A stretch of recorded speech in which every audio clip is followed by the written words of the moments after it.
If you're a real estate agent who keeps thinking about starting a YouTube channel, but you still haven't actually done it yet, then this video is for you. Because in my experience, most agents are not avoiding YouTube because they don't understand the opportunity. They're avoiding it because of a handful of beliefs that they have about themselves. They think they need to be more outgoing, more polished, better on camera, younger, older, better with tech, more confident, more interesting, and the list goes on. Does any of that sound familiar? And I just want to say right up front that you are not alone. I had these beliefs too before I got started, which is why I wanted to make this video. I feel like past me from 4 years ago would have really benefited from hearing this. And I am so glad that I didn't let these beliefs stop me, because YouTube has literally changed my business and my life. If you're new here, I'm Sarah Newman, a realtor and team leader here in Charleston, South Carolina. I went from a brand new agent with virtually no experience to being one of the top 250 agents in my market of nearly 8,000 real estate agents. And I did that almost entirely from YouTube. I've closed about $40 million in volume the last couple of years, the majority of which has come from YouTube. My mission on this channel is to help you create an enjoyable and sustainable real estate business and life, all without burning out. In this video, I want to walk through 5 beliefs that stop agents from starting YouTube and what is actually true instead. Because honestly, for most agents, the biggest barrier to YouTube, or really most business success, is not strategy, it's mindset. So with that, let's start with our first limiting belief about YouTube, which is I need to be an extrovert. I had this belief because I'm a total introvert. And a lot of other agents assume that in order to do well on YouTube, you need to have some huge personality with a lot of charisma, be high energy, very outgoing, and basically be this kind of stereotypical YouTuber that maybe you've seen on some other channels. And yes, that can work. I'm sure we've all seen some real estate agents that also have these big personalities that are doing well on YouTube. But it is absolutely not the only way to be successful on this platform. You do not need to be the loudest person. You do not need to be entertaining in this big, over-the-top kind of way. And you definitely don't need to become someone that you're not. What actually works on YouTube, especially in real estate, is being clear, helpful, trustworthy, and consistent. That's it. When it comes to making real estate decisions, people are not going to YouTube specifically to look for a person that's an entertainer. Save the entertainment for some other channels. What they are looking for is someone who can help them make a smart decision. They want someone who feels knowledgeable, someone who feels calm, someone who feels relatable, someone who can explain things clearly, someone that they can build trust with. And the truth is, some of the most successful agents on YouTube are not the biggest personalities at all. They're just steady, clear, helpful, easy to listen to. So if you are more introverted like me, or just more low-key in general, I want you to understand that that is not a disadvantage. I definitely felt intimidated when I first got started, because like I said a moment ago, I had this perception of a YouTube personality that had to be so loud and boisterous and clever and funny, cracking jokes all the time, keeping up the energy, and just all of these things that felt like the opposite of who I am. And I can tell you now, not only because of my personal success, but also because of the success of other agents that I've either seen or personally know on YouTube, that you do not need to be more extroverted. Thank God. The most important thing is to learn how to communicate clearly in a way that feels natural to you, because the goal is not to perform. The goal is to connect. So the reframe here is that YouTube rewards helpfulness more than hype. Now, if you don't know where to start with this, my advice would be to just talk to the camera like you're talking to a real client. Say you're sitting down with them in person, or you're out touring a community with them. How would you naturally be talking to this person? Because that is how you authentically express yourself. Now, I will say if you are naturally more soft-spoken like me, you will benefit from bringing a little bit more energy to the camera than you would naturally speak in the real world day to day, because the camera does dampen your energy a bit. So when you are filming, it would be helpful to take your voice up a notch or two. You don't want to be shouting at the camera, right? But you do want to talk a little bit more loudly. And be sure to smile sometimes, because that can go a really long way with your audience. And especially when you're first getting started, you might tend to shrink up a little bit on camera because you're nervous and you're trying to remember what you're gonna say while looking at the camera, and there are a few skills that you're trying to fuse together. So sometimes these extra small details really make a big difference if you can bring just a little bit more energy to the camera when you're filming. Again, it's not changing who you are, it's just changing the volume a little bit so that it works well on this platform. The second limiting belief is, I need to be a tech whiz. This one stops so many agents before they even begin. They think, I'm not good with tech. I don't know how to edit. I don't know what camera to use. I don't understand thumbnails or lighting or audio or anything like that. And because it all just feels overwhelming, they never start. And again, I felt this way too, because I'm really not good at the AV stuff. And honestly, I don't enjoy techie things. But here's the truth. You don't need to be a tech whiz in order to start YouTube. You need to learn a few foundational tools and you need a simple system. That's it. In the beginning, you don't need fancy equipment, and in fact, you may never need fancy equipment. You do not need the perfect setup. I got started filming with a desk in the corner of my bedroom at my old house because I lived in a tiny little place and I had nowhere else to film, so I made do with that background. And you don't need to know how to do everything. I definitely recommend hiring out your editing. As a real estate agent, you really should not be spending your time on that. You just need to film the content and then hand it over to someone else to put it all together. So as long as you have a system around getting your ideas and outline and script together, and then the actual filming process and the upload process to get it over to your editor, and then finally uploaded on the platform with the thumbnail, those are the pieces that you need to figure out. And truly, it can be as simple as using your phone, some natural light, a cheap microphone that you get on Amazon, and a basic workflow. That is enough to get started. It can be hard not to compare yourself to an established channel and think that that's where you need to get started. But if you go back and look at the first videos that those people ever published, you will see a huge transformation over time, and that they didn't start with the fancy production that you now see. What you're seeing there is the result of a lot of reps, a lot of learning, and a lot of improvement over time. So you don't need to start there. You just need to start.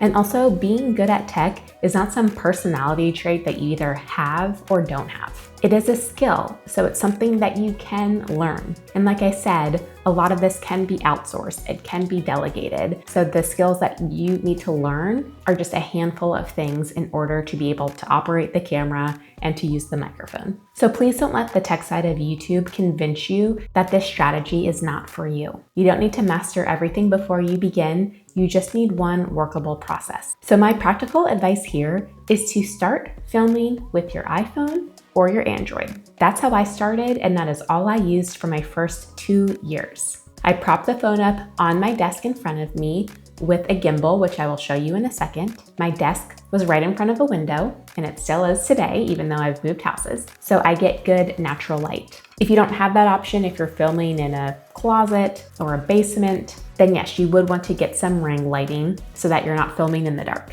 But I do recommend natural light as much as possible. And really, the only other equipment you need are 2 things. First of all is this. This is called a gimbal. It's probably going for about $100 these days. It's really great for filming B-roll or for filming yourself when you're out and about. Let's say you're touring a neighborhood or you're in a model home, because it keeps the camera steady. It's a stabilizer. So instead of your camera bopping around like this, it's gonna give you a really steady, clear shot. And I also used it when filming desk videos like this one. Now I have a different camera today, a true video camera, so I'm not using the gimbal in this moment. But again, for the first couple of years, I used this just like a tripod because this opens up, so it would just sit on my desk. And then when you turn it on, and you just put your phone right in here, prop it on your desk, and you're good to go. This one is called the DJI Ohm 4. Now again, I bought this almost 4 years ago, and so there's probably an updated version, but it's great because there's an app that you download on your phone and then you open that when you start filming. There's also a nice filter in there. It's not like some crazy Instagram or Snapchat filter where you look crazy. It just adds some nice brightness and makes your complexion and just your overall setting look a little bit more smooth. So I always thought that was a really nice feature where you still look natural, and it's really easy just to turn that on and then you don't have to mess with all the settings. So I can link to this in the description. Again, you can get it on Amazon. I think I bought mine at Walmart and it was even cheaper. The second tool you're going to need is a simple lapel mic because clear audio is important. So this is the one that I started with. All you do is clip the mic onto your shirt and plug this receptor into the base of your phone, and you're good to go. Again, I'll link to this in the description, but you don't have to get this particular brand. There are really a lot of options out there, and you should be good with really any one of them that has decent reviews. By the way, I want to let you know that I have a free download I created for you called the YouTube Channel Reset Your 30-Day Makeover Plan. If you already have a YouTube channel that's not producing consistent leads, I'm going to help you stop guessing and teach you how to start fixing the right things. Or if you don't have a YouTube channel yet, you're still going to get immense value from this workbook because it's going to show you how to start your channel right from day one. You'll walk away with a plan to turn your channel into a lead generation asset. Go to agentselevated.co/reset to download this totally for free. The third limited belief is, I don't like how I look, sound, or talk on camera. This one is so real, and it's probably the belief that held me back the most when I was first thinking about doing YouTube. And I think almost everyone feels this way in the beginning. You hear your voice back and you think, do I really sound like that? You see yourself on camera and suddenly become aware of every little thing regarding how you look, how you move, how you smile, how you say certain words. And all of a sudden it feels unbearable to watch yourself back. It may show up for you as thinking things like, I'm too young, I'm too old, I'm not pretty enough, I need to lose weight first. All of these internal things that you are self-conscious about. Most of us have these thoughts, but what I want you to know is that this is normal. In fact, it's incredibly normal. Most people are just simply not used to seeing ourselves on video and hearing ourselves speak from an outside perspective. So of course it feels uncomfortable in the beginning, but that discomfort doesn't mean that you're bad on camera. It just means that it's unfamiliar. A lot of us make the mistake of judging ourselves too early. We record 1 or 2 videos, we hate how we look or sound, and then we decide that YouTube is not for us. But the truth is, your first videos are not supposed to be amazing. They're supposed to help you get comfortable. You just want to start getting your reps in. Also, your audience is almost never noticing what you're noticing. We are our own worst critics. The viewer is likely not sitting there analyzing your voice in the way that you are, or critiquing every expression. They're not thinking about your mannerisms nearly as much as you are. They're asking questions like, is this person helpful? Do they seem knowledgeable? Do I trust them? Do they feel real and genuine? This is what people care about. And honestly, in a world where so much content feels overly produced and overly polished, and these days just pure AI, being real is an advantage. You do not need to sound like, look like, or talk like someone else. You just need to get comfortable being more of yourself on camera. And that only happens through practice and repetition. Because ultimately, you look how you look and you sound how you sound. That's how you're showing up in the world, like it or not. You deciding not to get on camera isn't gonna change that that's just how you look and how you sound and how you show up in the world. All it's doing is selling yourself short by not allowing in the opportunities that could literally change your business and your life, simply because you're self-conscious. I mean, really think about that. Sometimes I think about this. If I had never gotten over myself about how I look and how I sound because I was too self-conscious and I just never started my YouTube channel because of that, I have no idea where I would be today. I don't even know if I would be in real estate, to be honest, because YouTube was my golden ticket that helped catapult my career.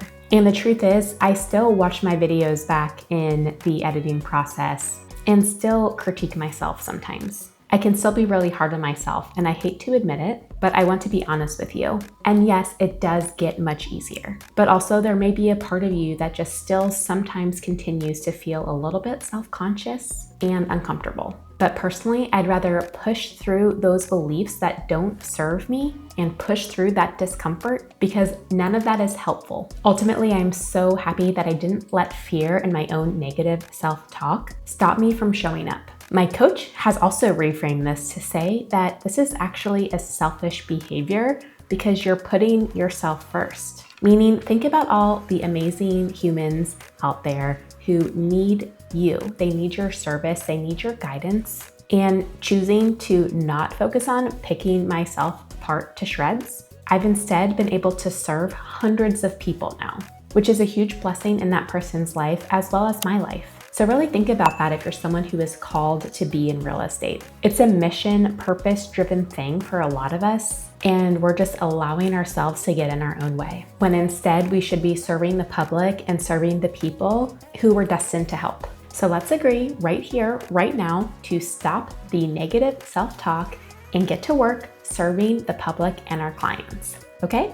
The fourth limited belief is, I'm afraid to put myself out there or get negative feedback. Now, this may sound the same as the last belief, and while they're similar, they also have different nuances. Belief number 3 was more internalized fear and about being self-conscious on camera, whereas this one is more about fear of public judgment, criticism, and visibility. This is really the deeper fear that's underneath the last belief, because the reason you're afraid to be on camera in the first place or have self-conscious beliefs is because of the fear of what other people are going to think about you. Because starting YouTube is not just a business decision, it's a visibility decision. You are choosing to be seen. You are choosing to have opinions. You are choosing to put your face, your voice, and your ideas out in public. And that can feel really vulnerable. A lot of agents aren't actually afraid of the platforms like YouTube or Instagram. They're actually afraid of the judgment that comes with putting themselves out there on those platforms. They're afraid that other agents will think it's cringy, or that friends or family will see it and think differently about them. They're afraid someone will leave a negative comment. They're afraid of not looking polished enough or being misunderstood. They're afraid of trolls. The list goes on. And again, I totally get this. Just recently, someone commented on one of my videos that maybe I'd get taken more seriously if I didn't talk like a middle schooler. Okay, well, first of all, I don't actually think I talk like a middle schooler. But even if I do, clearly some people like it and do take me seriously because I'm a top agent in Charleston. I'm willing to bet that commenter knows nothing about me or my business. They're just an anonymous troll who is miserable inside and taking it out on other people. Unfortunately, the hard truth is that if you truly want the opportunities that come with visibility, you have to be willing to tolerate some discomfort. You cannot build a personal brand while also staying completely hidden. Those two things do not go together. Ultimately, pushing through this discomfort helps us grow, and I'm always here for that. And the other really important thing that I want to say on this topic is that a few opinions from people who were never going to support you anyway are not more important than the opinions of the people who you are meant to help. They're just not. The right clients are not looking for perfection. They are looking for someone who they connect with. The right people will appreciate your voice. They will appreciate your perspective and the fact that you showed up. And yes, at some point, if you put yourself out there enough, you are going to get negative feedback. That simply comes with the territory of being visible. But getting some negative comments is not necessarily a sign that you're doing something wrong, because haters gonna hate, and you're never going to please them no matter what you do. So the first time you get a negative comment, think of it as a good thing, because it's a sign that people are seeing you. It's almost like a rite of passage, because the reality is, if you haven't ever received a mean comment online, then you are not being visible enough as a real estate agent. It's like that famous Theodore Roosevelt quote about the man in the arena, where it's not the critic who counts, but rather the person in the arena who is showing up and daring greatly for a worthy cause. If you don't know the quote, look it up, it's amazing. And Brene Brown wrote a whole book about it called Daring Greatly. You, my friend, are the man or the woman in the arena. As you start to get recognition, it just comes with the territory that someone who is bored, jealous, and has nothing better to do in life than criticize strangers is going to leave some kind of comment.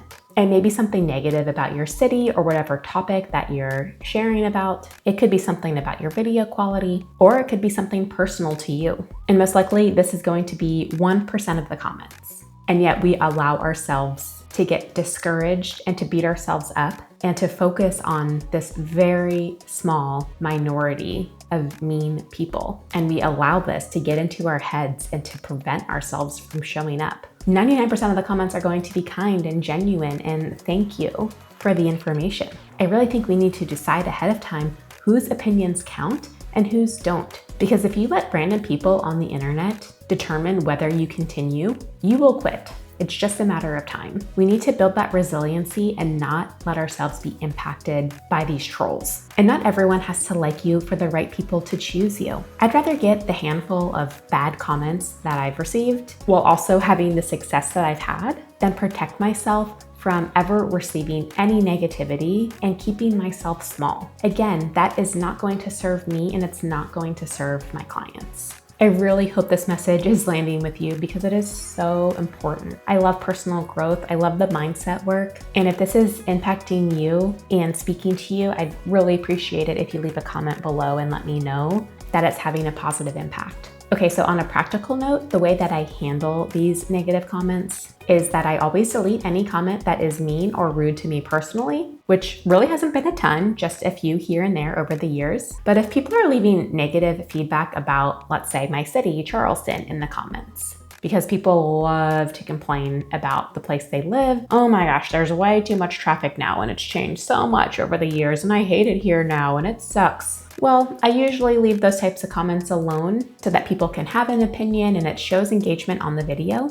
But if the comment is rude, inappropriate, or just downright ugly with the words that they're using, then I delete it. It's your channel, so you get to do whatever you want in your corner of the internet. You can decide which comments stay and which comments go. And I also block the users from viewing my channel when they leave really inappropriate or rude comments. Okay, I feel like I could get on a soapbox about this topic, but let's move on to our fifth and final limited belief holding you back from starting a YouTube channel, which is, I don't know what to say. Have you heard yourself saying things like, I want to start, but I just don't know what I would talk about? Or, I don't know enough about my city? Or, I would just run out of ideas too quickly. Well, most of the time, that's not actually true. Usually the issue is not that you don't know what to say, it's that you don't realize how valuable your everyday information that you already know actually is to your ideal client. If you are actively working in real estate, you are already answering questions all the time. You are explaining the process. You are correcting misconceptions. You are helping people understand pricing, neighborhoods, timing, negotiations, inspections, financing, new construction, relocation, downsizing, investing, all of it. That is your content right there. The mistake agents make is thinking that they need to come up with something wildly original or super creative in order to make YouTube videos. You do not. You need to be useful. That is what matters.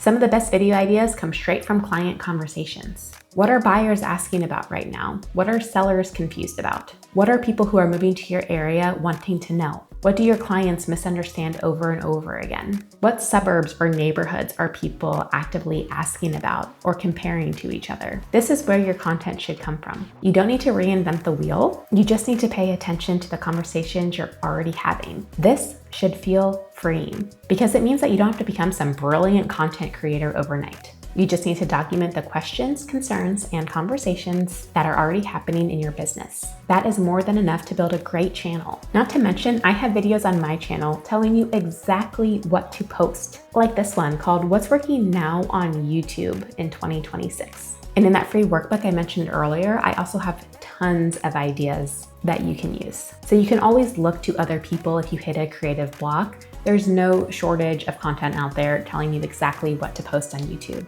Or these days, just ask your favorite AI tool to help you brainstorm ideas and you'll be on your way. But you've been held back by one of these beliefs, then I hope that this video encouraged you. And if you've been afraid that maybe your cat or dog or furry friend is going to show up in your videos constantly, it's okay. Sometimes they do, we just deal with it. Because agents who succeed on YouTube are not always the most polished, extroverted, confident, or tech savvy. They're usually just the ones who were willing to start before they were fully ready. They were willing to be seen, they were willing to improve, and they were willing to be imperfect. And that is really the game. You do not need to become a different person in order to succeed on YouTube. You just need to stop believing that who you are right now is not enough to begin. If this video resonated with you, let me know in the comments which of these beliefs resonated with you the most and has been the biggest obstacle for you. And if you're a real estate agent who wants to grow your business and your life in a way that feels more sustainable and aligned, then make sure you subscribe, because that is exactly what we talk about on this channel. And finally, if you're a real estate agent and you're considering moving brokerages and are trying to find your right fit in this ever-evolving real estate landscape, then I'd love to offer you a confidential call where we can chat about your goals and what might make sense for you as your next move. The link to my calendar is in the description below. Thanks so much for watching, and I'll see you in the next video.